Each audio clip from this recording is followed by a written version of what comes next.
एउटा सन्तान आमाको काख रित्तिएको छ। त्यसो हुँदै गर्दा पनि तपाईँको प्रधानमन्त्री, तपाईँको सभापति चुप्प हुनुहुन्छ। अब जनताले कसरी बुझ्ने? जनताहरूले चाहिँ तपाईँको सत्तारूढ दलको प्रधानमन्त्री र सभापतिको चर्को आलोचना गरिरहनु भएको छ, प्रधानमन्त्रीको राजीनामा मागिरहनु भएको छ।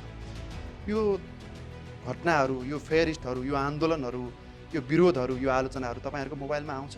4 महिनामा तपाईँहरू झन्डै 4 वर्ष शासन गरेको भन्दा बढी आलोचित हुनुभएको छ। यो कुरा तपाईँ स्वीकार्नुहुन्छ? यहाँले नै केही समय अगाडि चाहिँ हाइड्रो पावर बन्ने र त्यसको निमित्त बजेट पनि सुनिश्चित भइसकेको विषयमा सामाजिक सञ्जालमा लेख्नुभयो।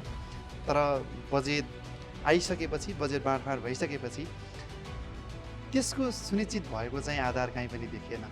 त्यसपछि तपाईँ फेरि आलोचनामा पर्नुभयो। म गलकुटको आलु खुवाउन र ढोरपाटनको यो सौन्दर्यता देखाउनको निमित्त प्रधानमन्त्री बालेन्द्र शाहलाई यो ठाउँमा जसरी पनि ल्याउँछु भनेर प्रतिज्ञा गर्नुभएको थियो। तपाईँको प्रधानमन्त्री संसदमा पनि आउनुहुन्न, ढोरपाटनमा कसरी लैजानुहुन्छ? नमस्कार, यहाँलाई हार्दिक स्वागत छ कार्यक्रम सत्ता र सवालमा। सत्ता र सवालको आजको श्रृङ्खलामा मेरो अतिथिको रूपमा हुनुहुन्छ बागलुङ क्षेत्र नम्बर 2बाट निर्वाचित सत्तारूढ दलका सांसद माननीय सोम शर्मासँग आज हामी समसामयिक विषयमा, विशेषतः पछिल्लो समय देखिरहेको सुकुम्बासीका, सहकारीका, आत्मदाहका र सुन्दर ढोरपाटनसँग जोडिएका विभिन्न आयामहरूका विषयमा छलफल गर्नेछौँ। आउनुहोस्, स्वागत गरौँ मेरो अतिथि माननीय सोम शर्मालाई। माननीयज्यू, स्वागत छ यहाँलाई। धन्यवाद हजुरलाई। शुभारम्भमा यहाँलाई बधाई, शुभकामना। तपाईँ यो बिचको महाधिवेशन पश्चात यो बिचको समयमा केही समय चाहिँ केन्द्रीय सदस्य विहीन हुनुभयो र अहिले तत्काल फेरि तपाईँ पुनः केन्द्रीय सदस्यको तहमै आउनुभएको छ। धन्यवाद त्यसलाई। अब बधाईसँग यहाँलाई तपाईँ आबद्ध दल वा सत्तारूढ दल रासोपाको वरिष्ठ नेता बालेन्द्र शाह प्रधानमन्त्री नेतृत्वको सरकार रहँदै गर्दाखेरि गणेश विकहरूले रगत बगाइरहँदाखेरि सरकारको चाहिँ सफलता मानिदिनु पर्ने हो? पनि यसलाई यसरी हेर्नुपर्छ, नागरिकले जुन अथाह विश्वासको साथमा हामीलाई मत दिएर भन्दैन, मैले घोप्ट्याएर भन्छु, त्यति धेरै घोप्ट्याएर मत हामीलाई त्यहाँ पुर्याउनु भएको छ। पक्कै पनि नागरिकका पहिलाका समस्याहरू समाधान हुन्छन्। जे पहिला समस्या भोगिरहनु भएको थियो, जे सामाजिक अन्यायहरूमा परिरहनु भएको थियो, जे अप्ठ्याराहरू थिए, राज्यका निकायबाट जे चिजहरू उहाँले अपेक्षा गर्नुभएको थियो, ती सबै कुराहरू पुरा हुन्छन् कि भन्ने उद्देश्यको साथमा हामीलाई यहाँ पुर्याउनु भएको थियो। त्यो सन्दर्भमा देशको मूल बागडोर नै हाम्रो नेतृत्वमा भएको हुनाले देशभित्र हुने सबै गतिविधिहरूमा हामी नैतिक रूपमा जिम्मेवार हुनुपर्छ। मेरो क्राइटेरिया हो कि होइन, मेरो कार्यक्षेत्र हो कि होइन भन्ने प्रश्नै रहँदैन, सिधा कुरा। त्यस कारणले गर्दा एउटा नागरिक जसले अन्तिम विकल्प मृत्यु रोज्छ, त्यो भनेको त्योभन्दा पहिलो विकल्प या मृत्युभन्दा अगाडिको विकल्पमा राज्यलाई देख्न सक्नुपर्छ। मेरो साथमा कोही पनि छैन भन्ने उद्देश्यबाट सर्टेन टाइममा त्यो केही सेकेन्डको त्यो मनोविज्ञानले मान्छे आत्महत्याको त्यो डिसिजन लिन बाध्य हुन्छ। हामी यस्तो राज्य बन्नुपर्छ, यस्तो अभिभावक बन्नुपर्छ राज्य भन्दा पनि कि त्यस्ता नागरिकहरूले त्यो डिसिजन लिनुभन्दा अगाडि नै मेरो साथमा कोही छ भने चाहिँ राज्य चाहिँ छ है भन्ने पार्ने गरी काम गर्नुपर्नेछ। त्यही काम गर्नको र गराउनुको निमित्त जनताले हामीलाई मत दिएर पठाउनु भएको हो। र अस्ति चाहिँ घटनाको तपाईँले प्रसङ्ग उक्याउन खोज्दै हुनुहुन्छ, त्यो एकदमै दुःखद छ। मैले मृतक गणेश नेपालीप्रति मेरो हार्दिक श्रद्धाञ्जली व्यक्त गर्न चाहन्छु। यो जिम्मेवार हामी पनि उत्तिकै जिम्मेवार छौँ होला। धेरै र थोरै भन्नेको मात्रै त्यो एउटा तादाम्य मात्र फरक होला, होइन भने हामी जिम्मेवार नभएको होइन। एउटा देशको टेरिटोरीभित्र कुनै एउटा नागरिकले असन्तुष्ट देखाउनुको निमित्त म असन्तुष्टि छु है भन्ने सन्देश प्रदान गर्नुको निमित्त या होला अरू विभिन्न कारणले आत्मदाह गर्नु भनेको त्यो संसारमा एकदमै लज्जित समाचारहरू मध्ये पर्छ, लज्जित घटनाहरू मध्ये पर्छ। त्यस अन्तर्गत त्यो घटना घट्न र घटाउनुको निमित्त र त्यो घटनालाई नघट्न दिनुको निमित्त हामीले जे भूमिका खेल्नुपर्ने थियो, जे नैतिक जिम्मेवारी लिनुपर्ने थियो, जे आशाहरू जनतालाई बाँडेका थियौँ, त्यो आशाहरू पुरा गर्नुपर्ने थियो। सायद केही नगरेको रहेछौँ कि केही न केही कमजोरी भएको रहेछ कि केही न केही मिस्टेक भएको रहेछ कि या हामीले नागरिकलाई अझै पनि विश्वास दिलाउन सकेका रहेछौँ कि भन्ने हामीले समीक्षा गरिरहेका छौँ। र त्यस बापत हाम्रो भागमा पर्ने जति जिम्मेवारी हो, जति गल्ती हो, त्यो सम्पूर्ण हाम्रो भागमा पर्ने जिम्मेवारी र त्यसको दोष हामी लिन तयार छौँ।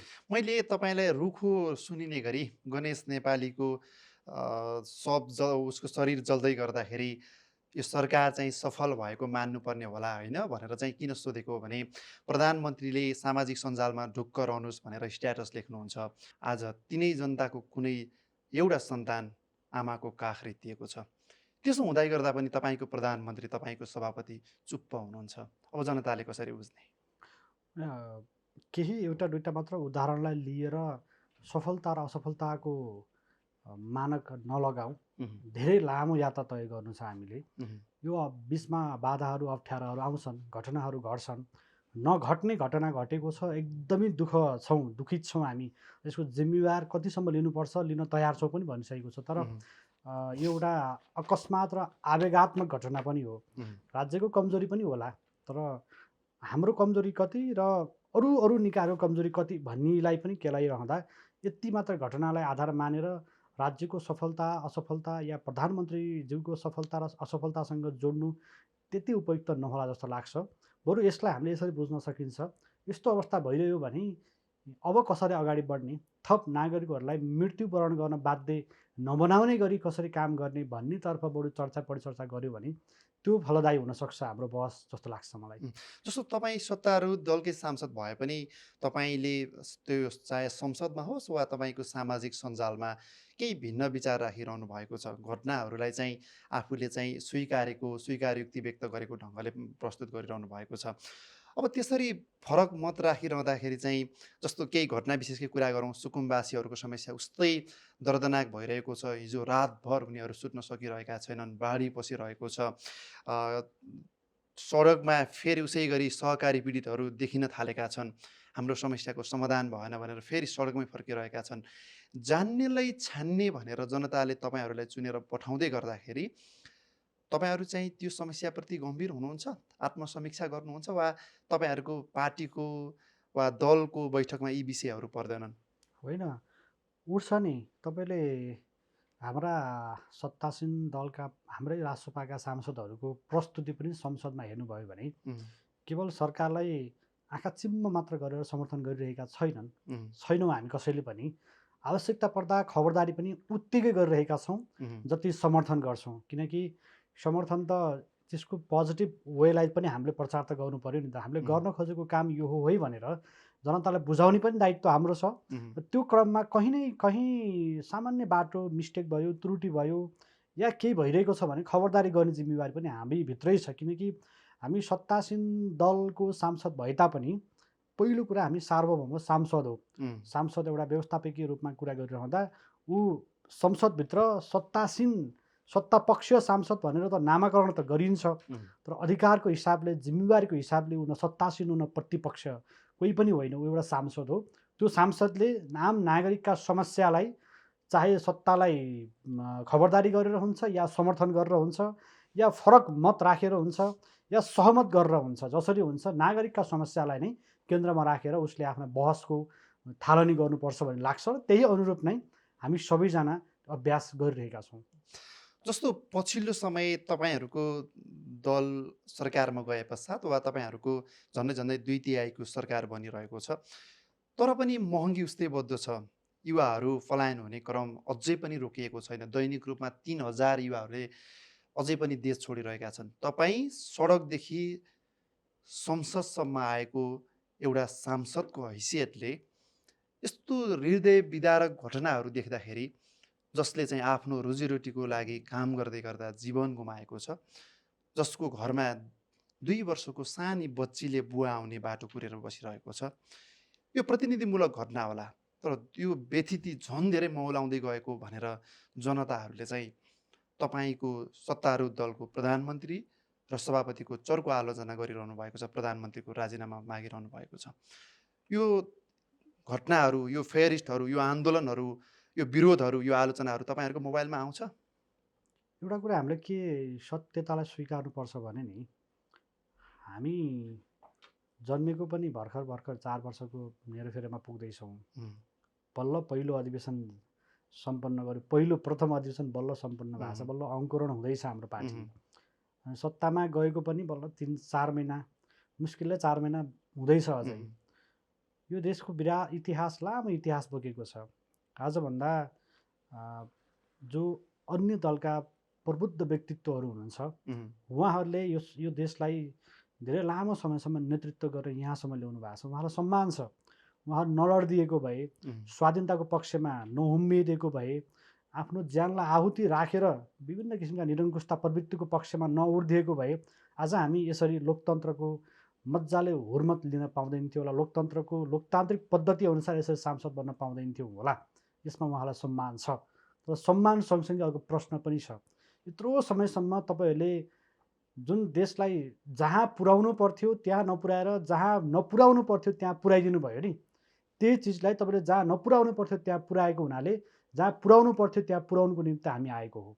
अनि यत्रो लामो समयसम्म नेतृत्व गरेका ती व्यक्तित्वहरूबाट, त्यो परम्परा व्यक्ति नभनौँ, त्यो परम्पराबाट चाहिँ हामीले बिस्तारै बिस्तारै माथि तङ्ग्रने कोसिस गरिरहेको छ। अर्थतन्त्र विकास समृद्धिका यात्राहरू तङ्ग्रने कोसिसमा छ। 4 महिनामै तङ्ग्रन सकिन्छ कि सकिन्न भन्ने प्रश्न हो भने 4 महिनामा सकिँदैन। तर तङ्ग्राउने कोसिस गर्नुभएको छ कि छैन भनेर प्रश्न गर्नुहुन्छ भने तङ्ग्राउने कोसिस गरिरहेका छौँ। यसमा चाहिँ कहिलेकाहीँ कस्तो हुन्छ भने सम्म भुइँ मुनि भएको खाल्टो पुर्नको लागि चाहिँ समय लाग्छ। हामीलाई चाहिएको छ ठुला ठुला पहाडहरू, त्यो भुइँ माथिको एउटा पहाड चाहिएको छ। पहिला चाहिँ त्यो पहाड बनाउनुको निमित्त त्यो खाल्टोलाई पुरेर भुइँसम्म सम्म्याउनुपर्छ। हामी सम्म्याउने कोसिसमा छौँ। तर यसो भनिरहँदाखेरि नि मानेज्यू, जस्तो दिनको सुरुवात चाहिँ बिहानीलाई हेरेर हुन्छ भनिन्छ। तपाईँहरूले चाहिँ पुरानो दललाई आरोप लगाइरहनु भएको छ, पुरानो दलले बिगारे भट्काए, यस कारणले हामी आउनु पर्यो भनेर भनिरहनु भएको छ। त्यस्तो भन्दै गर्दा त फेरि तपाईँहरूको पनि त 4 महिनासम्मको गतिविधिलाई हेर्दाखेरि चाहिँ ठिक वेमा गइरहनु भएको छ कि छैन भनेर त जनताले मूल्याङ्कन गर्ने होला। 4 महिनामा तपाईँहरू झन्डै 4 वर्ष शासन गरेको भन्दा बढी आलोचित हुनुभएको छ। यो कुरा तपाईँ स्वीकार्नुहुन्छ? एउटा कुरा के हो भने नि, आनन्दले सुतिरहेको मान्छेलाई आलोचना कम हुन्छ। हेर्नुहोस्, जो अगाडि बढ्न खोज्छ, जो माथि पुग्न खोज्छ, जो बढी एक्टिभ हुन खोज्छ, जो बढी समाजमा घुलमिल भएर प्रोएक्टिभ हुन खोज्छ, एक्टिभ भन्दा प्रोएक्टिभ हुन खोज्छ, त्यहाँ आलोचनाको वर्षातहरू हुन्छन्। मैले तपाईँको शब्द सापटे लिएर के भन्छु भने, आलोचना बढी भइरहेको छ भन्नुको मतलब चुपचाप त लागेर बसेका रहेन रहेछौँ नि त। कामहरू त विभिन्न भइरहेका छन्। कसैले एक्सेप्ट गर्न सक्नुहुन्छ, कसैले एक्सेप्ट गर्न सक्नुहुन्न। किनकि यो सोसाइटी त तिनै परम्परागत शक्तिहरूबाट चलिरहेको छ। नयाँ चिजलाई, नयाँ ट्रेन्डलाई, यो क्रमभङ्गतालाई उहाँले राम्रोसँग स्वीकार्न नसकिरहेको अवस्थामा आलोचनाका स्वरहरू त अत्यधिक आउँछन् नै आउँछन्। तर हामी यो भनिरहँदा मर्निङ सो द डे भन्नुभयो तपाईँले, यो आजको सरकारको मुख्य जड र यसको मेन बेस भनेको आन्दोलन, भाद्र 23 र 24 गतिको आन्दोलन थियो। त्यो आन्दोलनमा दुईटा चिज जोडतोडको साथमा उठेको थियो। एउटा सुशासन, एउटा डेलिभरी। हामीलाई न्याय चाहिएको छ, सुशासन चाहिएको छ भनेर दुईटा कुरा राम्रोसँग उठेको थियो। र आज ती दुईटा कुरालाई तपाईँले सम्बोधन गर्नुहुन्छ।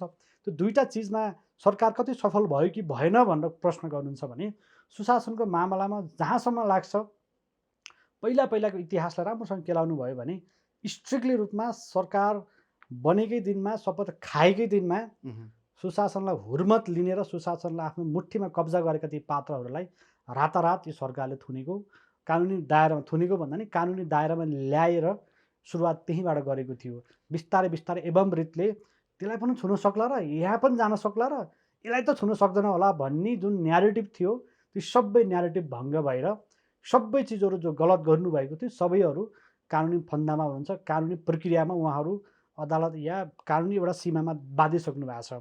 सुशासनको मामलामा हामीले गरेको कोसिसलाई सम्भवतः कसैले पनि नराम्रो र गलत भन्नुहुन्न होला। र डेलिभरीको कुरा गर्नुहुन्छ भने जोडिरहँदा ठ्याक्कै म अर्को क्वेसनमा जाउँ, त्यसपछि रिप्लेस गरौँ। किनभने तपाईँलाई यसमै अलिकति सहज होला त्यसमा कम्प्लिट गर्नको लागि।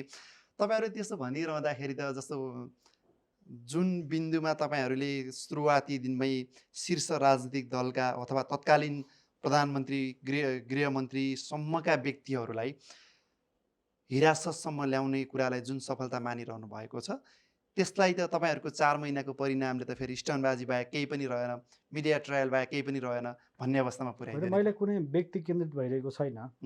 गृहमन्त्री प्रधानमन्त्री भनेर मेरो मुखबाट त्यो शब्द निस्केको छैन। तर आशय जहाँ सुशासनको भनिरहनु भएको मामलामा छ। हामी कति कठोर छौँ भन्ने कुरा त्यो केवल प्रधानमन्त्री र गृहमन्त्रीसँग मात्र सम्बन्धित छैन नि त। अहिलेसम्म आफ्नै हातको पन्जामा सरकार चलाउने र सरकार प्रधानमन्त्रीको किचन क्याबिनेट या किचनसम्म एक्सेस भएका बेडरुमसम्म एक्सेस भएका पात्रहरूले मन्त्री ढलाउने सरकार ढलाउने नढलाउने भन्ने कुरा उनीहरूको हातमा बसेर रजगज गरिरहेका मान्छेहरू पनि अहिले कारागारमा हुनुहुन्छ। कैयौँ समय देशका ढुकुटी या ट्याक्समा या विभिन्न चिजमा इन्फ्लेसन गरेर अरूलाई प्रभावित पारेर राज्यलाई निर्मम ढङ्गले दोहन गरिरहेका व्यक्तिहरू पनि अहिले कारागारमा हुनुहुन्छ। नाममा नजाउँ, नाम तपाईँले आफै सरस्वती पढ्न सक्नुहुन्छ।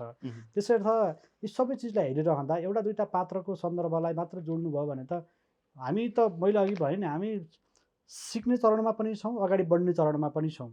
सबै कुरामा 100% रिजल्ट खोज्नु भएको छ भने त मेरो यसमा आन्सर हुन्छ। हामी 100% दिन सकेका छैनौँ, मतलब मजाले स्वीकार्छु यो कुरा। तर दिन सकेका कोसिस गरेका छौँ कि छैनौँ, दिइरहेका छौँ कि छैनौँ भन्ने प्रश्न हो भने दिन खोजिरहेका छौँ र दिइरहेका छौँ भन्ने नै हुन्छ। र दोस्रो कुरा अहिले मैले जोड्न खोजेको थिएँ, डेलिभरीको कुरामा तपाईँले आम नागरिकलाई अहिले सोध्नुहोस्, बाटोमा हिँडेका नागरिकहरूलाई पहिलाको राज्यका विभिन्न अङ्गहरू निकायहरू छन्, तहहरू, यो सरकार बन्नुभन्दा अगाडि तपाईँ त्यो निकायमा जाँदा तपाईँले पाउने व्यवहार, त्यहाँ हुने रेस्पोन्स कस्तो थियो र अहिले सरकार बनिसके पश्चातको रेस्पोन्स कस्तो छ भन्ने कुरा यो मैले भनिरहनु पर्दैन। आम नागरिककै मुखबाट मजाले सुन्न पाउनुहुन्छ। केही हाम्रै राज्यका विभिन्न कर्मचारीको रेस्पोन्सहरू या लाइसेन्समा होस् या मालपोतमा होस् या नाफीमा होस्, हरेक चिजमा राज्यको अङ्गहरू अरू सरकार होइन कि हाम्रै सरकारको मातहतमा रहेका निकायहरूमा नागरिकले पाउने डेलिभरीलाई पनि हामीले चुस्त दुस्त बनाएका छौँ। त्यो नागरिकले अनुभूति गर्नुभएको छ र मैले जहाँसम्म लाग्छ यिनै दुईवटा चिज आन्दोलनबाट उठेका हुनाले त्यसमा निर्मम भएर लागेका छौँ। यो दुईवटा मात्र काम गर्ने अरू नगर्ने हो त भनेर प्रश्न गर्नुहुन्छ नि, होइन, अगाडि बढ्दैछौँ हामी।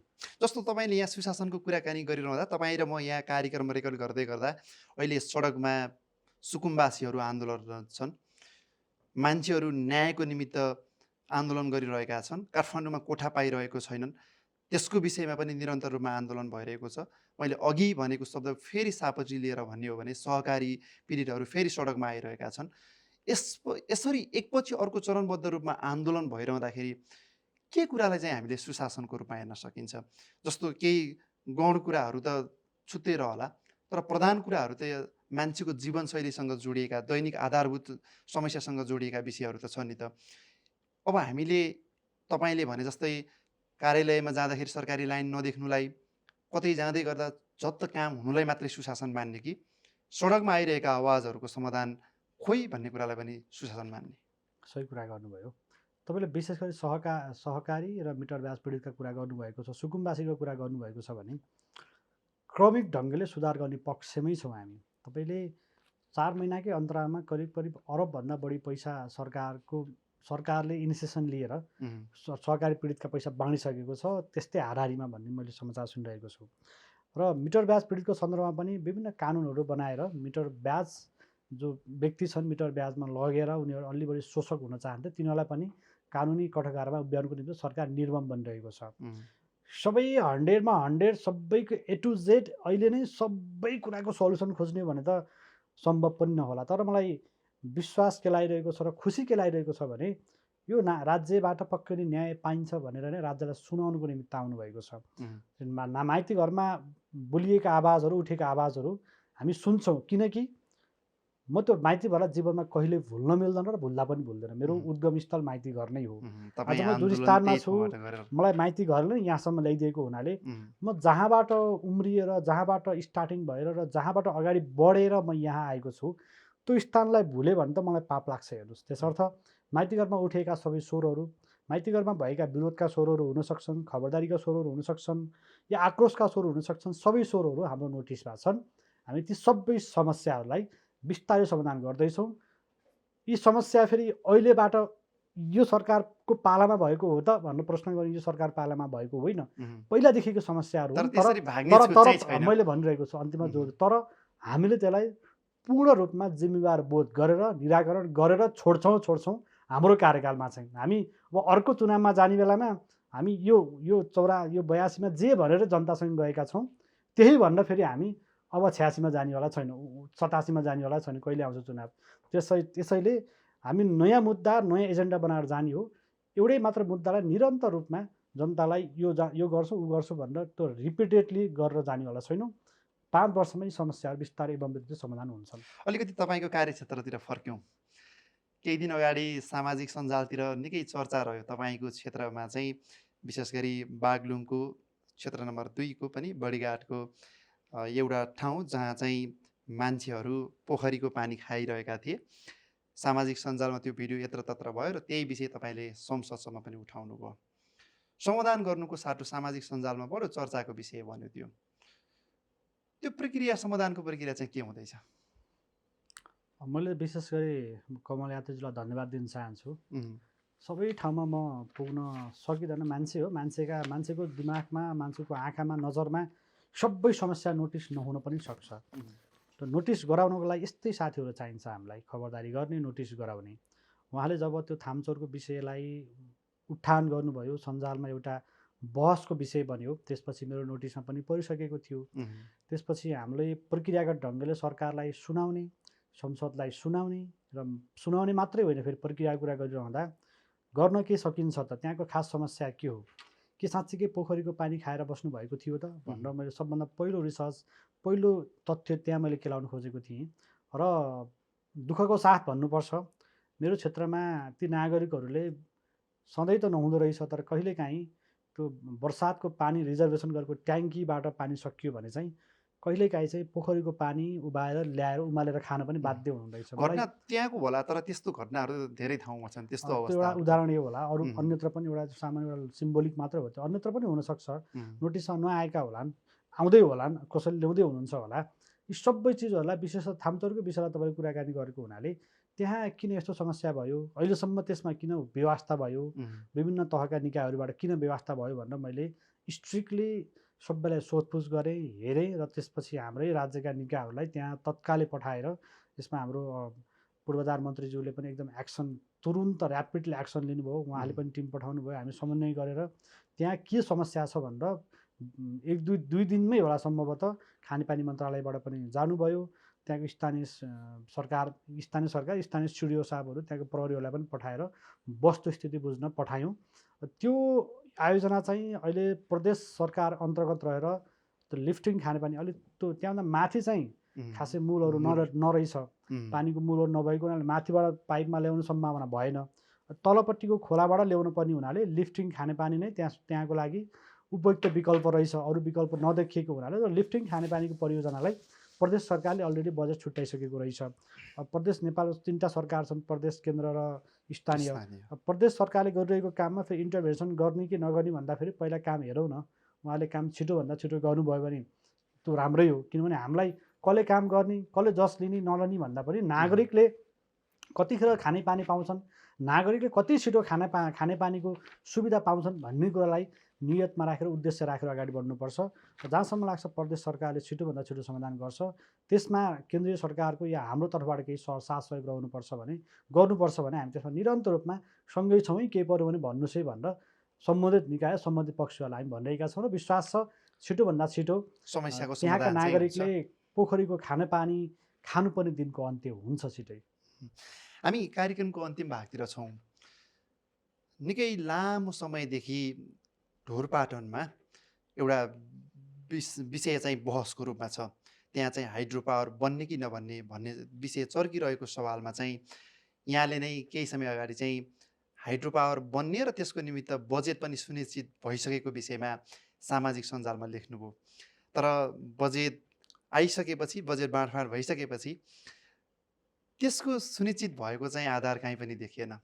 त्यसपछि तपाईँ फेरि आलोचनामा पर्नुभयो। यसको सत्यता के हो भनिदिनुहोस्। यस्तो छ, त्यो उत्तर गङ्गा जलसंयुक्त परियोजना भनेर लामो समयदेखि त्यसमा राजनीतिक भइरहेको कुरा सबैलाई जगजाहेरकै कुरा हो। म पनि त्यहाँ गएपछि निर्वाचित हुने क्रममा, जनतासँग बुझ्ने क्रममा आवश्यकता हो कि होइन भन्ने एउटा निचोड निकालिरहँदा आवश्यकता हो भन्ने निचोडमा म पुगेँ।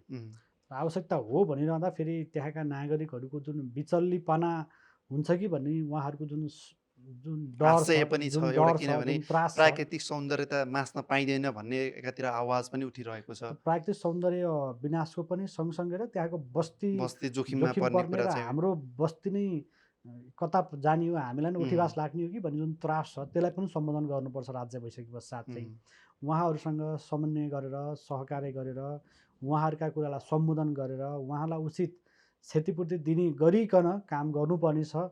म यहीँबाट भन्न चाहन्छु, विभिन्न किसिमका पोलिटिक्सहरू त्यहाँ मिसिएका छन्। उठीवास पार्ने भयो रासोपाले, सक्याउने भयो ढोडपाटनको सौन्दर्यता भन्ने छ, यसमा केही पनि सत्यता छैन। हामी नागरिकलाई उठीवास पार्ने र भइरहेको प्राकृतिक सौन्दर्यता बिगार्ने नियतले काम गर्दैनौँ, बरु गर्दैनौँ। तर गर्नुपर्छ त्यो, किनभने 828 मेगावाटको त्यो विशाल जलाशयुक्त परियोजना भइदियो भने त्यो फेवातालभन्दा नि ठुलो ड्याम बन्नेवाला छ।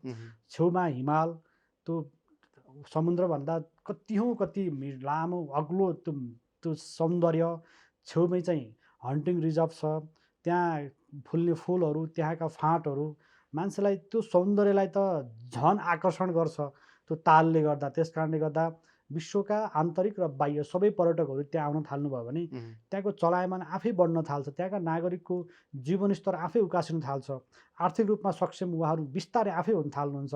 केही गर्नै पर्दैन भनेर विशेषतः त्यस्ता परियोजनालाई राज्यले पनि अलि बढी फोकस पनि गरेको छ। जलविद्युतमा लगानी गर्ने कुरालाई राज्यको आय स्रोतसँग जोडिएको छ। राज्य टाटपल्टियो, गरिब भयो भनेका छौँ, तर हामी यस्ता सम्भावनालाई हामीले अनदेखा गऱ्यौँ भने झन्भन्दा तल पर्दै जान्छ। त्यसबाट आत्मनिर्भर नेपालको निमित्त त्यस्ता प्रोजेक्टहरू ठिक छन् भन्ने निर्णयमा पुगिसके पश्चात अर्थमन्त्रीज्यू, ऊर्जा मन्त्रीज्यूसँग सल्लाह भएर यो आवश्यकता छ है, ल यसलाई आवश्यकता तपाईँले सम्बोधन गर्नु पर्यो भनेर हामी सरसल्लाह भयो। र अर्थमन्त्रीज्यूले पनि सम्बोधन हुने कुरामा संसदको रोस्टमबाटै भन्नुभयो संशोधन हुन्छ भनेर। त्यसपछि रेडबुकमा आउने क्रममा नाम देखिएन भन्नुभएको छ धेरैजनाले। यो नाम देखिए पनि नदेखिए पनि परियोजना अगाडि बढिरहेछ। यो त्रिपुरेश्वरमा त्यसको कार्यालय छ, त्यसलाई वार्षिक रूपमा करिब 2 करोड पैसा त्यहाँ छुट्टिएको छ। उनीहरूले आवश्यक वातावरणीय मूल्याङ्कन, अहिले डिपिआर बन्ने चरणमा छ। हामीले पैसा केमा छुट्याउने हो भन्ने सुनिश्चित नभएको हुनाले चाहिँ अहिले डिपिआरलाई छुट्याउने हो कि मुआब्जालाई छुट्याउने हो। मुआब्जालाई छुट्याउँ भने पहिला स्वरूप कस्तो बन्ने हो त्यो क्लियर हुनु पर्यो। स्वरूप कस्तो बन्ने भने ठ्याक्कै अहिलेसम्म बनिसकेको छैन। त्यस कारणले गर्दा स्वरूप निर्माणको निमित्त पहिला डिपिआरमा जाउन त भन्ने कुरा भएको हुनाले डिपिआरभन्दा अगाडि पनि विभिन्न प्रोसेसहरू, अब यो हाइड्रो पावरसँग म टेक्निकल नलेज त्यति धेरै राम्रो छैन मसँग, यो टेक्निकल चरणहरूमा पार नगरेसम्म फेरि डिपिआर बन्ने प्रोसेसको लागि पनि बजेट छुट्याउनु नमिल्दो रहेछ। यो टेक्निकल चरणको निमित्त चाहिँ अहिले पनि काम भइरहेछ, पैसा छुट्टिरहेछ। रातो किताबमा आउने भनेको त्यो एज अ होल बजेटमा देखिने कुरा मात्रै हो, के हुन्छ भन्ने कुरा हो। त्यसलाई ठ्याक्कै सम्बोधन भएको छैन। तर नेपाल विद्युत प्राधिकरण अन्तर्गत रहेको उत्तर गङ्गा जलाशयुक्त परियोजनाको जुन अफिस छ, कार्यालय छ, त्यसलाई विभिन्न काममा चाहिँ अहिले पनि पैसा छुट्टिरहेको छ। मैले अस्ति हेरेको थिएँ 2 करोड पैसा अहिले छुट्टिसकेको छ, काम भइरहेको छ। र जहाँसम्म लाग्छ अर्थमन्त्रीज्यू, ऊर्जा मन्त्रीज्यू यसमा पोजिटिभ भएको हुनाले डिपिआरको निमित्त पनि छिटै नै, अस्ति केही दिन अगाडि पनि छलफल भइरहेको छ। र सँगसँगै अरूसँग पनि यस्ता टेक्निकल व्यक्तिहरूसँग पनि छलफल गरिरहँदा अब राज्यले या सरकारले डिपिआरको निमित्त पैसा छुट्याएर एउटा डिटेल प्रोजेक्ट रिसर्च गर्ने र त्यो रिपोर्टलाई चाहिँ ल्याउने भन्ने किसिमको काम हुँदैछ। केही समय धैर्य धारण गरौँ न, यत्रो समय त कुर्नु भएको थियो, हामी काम गर्ने कोसिसमा छौँ। भनेको त्यहाँ अब जस्तो हाइड्रो पावर बन्ने त निश्चित भयो यहाँको कुरा सुनिसकेपछि, त्यसमा रातो बुकमा नआए पनि आवश्यकता छ भन्नेमा पुगेका छौँ हामी। तर नागरिकहरूले वा केही व्यक्तिहरूले चाहिँ तपाईँलाई कसरी पनि खण्डन गरिरहेका छन् त्यो विषयमा भने सोम शर्माले चाहिँ रासोपाका समर्थकहरू र उहाँका नजिकका पात्रहरूसँग बसेर एक्लो कोठामा त्यो निर्णय गर्नुभयो। त्यहाँका स्थानीय, त्यहाँका नागरिकहरू, त्यहाँका सरकारवाला निकाय वा नागरिक समाज वा बौद्धिक तबकाका मान्छेहरूसँग छलफल गर्नु भएन र हाम्रो प्राकृतिक सौन्दर्यतालाई मास्नको निमित्त उहाँले भूमिका खेलिरहनु भएको छ। त्यहाँ बसिरहेका उत्पीडित समुदायहरू राज्यले चाहिँ भट्काउन खोजिरहेको छ भन्ने आरोप छ। यसमा नितान्त गलत छ। उहाँ जसले भन्नुभएको छ उहाँहरूलाई नै मेरो एउटा उत्तर के मात्रै छ भने म यहाँभन्दा अगाडि पनि ढोरपाटनका सबै साथीहरूसँग गएर स्थानीयसँग बसेर त्यो जहाँ ढोरपाटनको ड्याम बन्नेवाला छ त्यो डाँडो हेरेर त्यहाँ एक रात बसेर सबैसँग छलफल गरेर आएको हो। र मैले फेरि पनि यदि हुनसक्छ सबैसँग भेट नभएको होला, सबैसँग 1-to-1 डिस्कस नभएको होला, तर त्यहाँ प्रतिनिधिमूलक पात्रहरूसँग भेटघाट गरेर आएको छु। र यहीँबाट पनि फेरि कसैलाई भेटेको छैन र एक्लै कोठामा बसेर गरेको निर्णय हो कि भन्ने लाग्दछ भने भेटौँ बसौँ, हामीलाई त केही पनि छैन। हामी त्यो प्रोजेक्ट निर्माण गर्नुको उद्देश्य मैले अघि पनि भनिसकेँ, अर्थतन्त्रसँग जोडिएको हुनाले त्यहाँको प्राकृतिक सौन्दर्यतालाई थप सौन्दर्य बनाउनुको निमित्त हो, भएको सौन्दर्यलाई मास्नको निमित्त होइन। त्यही ढोरपाटनका नागरिकहरूलाई समृद्धिको यात्रा तय गरिदिनुको निमित्त हो, उहाँहरूलाई इन्कम बढोस् भन्ने चाहनाले हो। जब पर्यटकहरू बढ्न थाल्छन् त्यसपछि व्यापार बढ्ने होला, व्यापार बढेपछि त्यहीँका स्थानीयले रोजगार पाउनुहुन्छ होला, त्यहीँका स्थानीयले अरू कामहरू या व्यवसायमा हात हाल्न पाउनुहुन्छ होला। त्यसपछि त धेरै चिजमा फड्को मार्छ नि त अर्थतन्त्रले। त्यहाँको ठाउँ, त्यहाँको जग्गा, त्यहाँका घर परिवारहरू, त्यहाँका नागरिकहरूले कुन ढङ्गको एउटा लाइफस्टाइल जिउन पाउनुहुन्छ भन्ने त अलिक केही समय पश्चात नै थाहा होला त्यो प्रोजेक्ट कम्प्लिट भएपछि। यसर्थ हामीले हाम्रो अन्तर्यमा त्यहीँका नागरिकलाई नै मध्यनजर गरेर, त्यहीँका नागरिकलाई नै केन्द्रमा राखेर तपाईँहरूको उत्थानको निमित्त नै हो भन्ने कुरामा सबैले कन्भिन्स गरिरहेका छौँ। अब थप केही आशंकाहरू छन् भने बसौँ, कन्भिन्स गरौँ। गर्नै पर्दैन, गर्नै मिल्दैन भन्नुहुन्छ भने त हामीलाई पनि के छ र, तपाईँलाई चिनाडा गर्नु छैन। तर हामीले फेरि के बुझाउनुपर्छ भने यो गर्नुको कारण तपाईँहरूलाई नराम्रो हुनुको निमित्त होइन कि थप राम्रो हुनुको निमित्त हो भनेर सम्झाउने दायित्व पनि हाम्रो हो। आर्थिक रूपमा त्यसले समृद्ध ल्याउँछ भन्ने चाहिँ यहाँहरूको विश्वास हो। हामी अन्तिममा छौँ, एउटा मात्रै प्रश्न। यहाँले चाहिँ ढोरपाटनमै पुगेर होस् वा आफ्नो निर्वाचन क्षेत्रमा म गलकुटको आलु खुवाउन र ढोरपाटनको यो सौन्दर्यता देखाउनको निमित्त प्रधानमन्त्री बालेन्द्र शाहलाई यो ठाउँमा जसरी पनि ल्याउँछु भनेर प्रतिज्ञा गर्नुभएको थियो। तपाईँको प्रधानमन्त्री संसदमा पनि आउनुहुन्न, ढोरपाटनमा कसरी लैजानुहुन्छ? यही प्रश्न सोधिरहेका छन्। तपाईँ ढुक्क हुनुहोस्, प्रधानमन्त्री सम्माननीयज्यूसँग कुरा भइरहेको छ। प्रधानमन्त्रीज्यू र श्रद्धेय सभापतिज्यू दुवैसँग कुरा भएको छ। उहाँहरू समय मिल्न साथ उहाँ जानुहुन्छ। यति कुरामा ढुक्क हुनुहोस्, यो कुरा चाहिँ मेरो वचन नै हो। प्रतिज्ञा पुरा गर्नुहुन्छ। ढुक्क हुनुहोस्। समय दिनुभयो यहाँलाई धेरै धेरै धन्यवाद। धन्यवाद तपाईँलाई पनि। Thank you.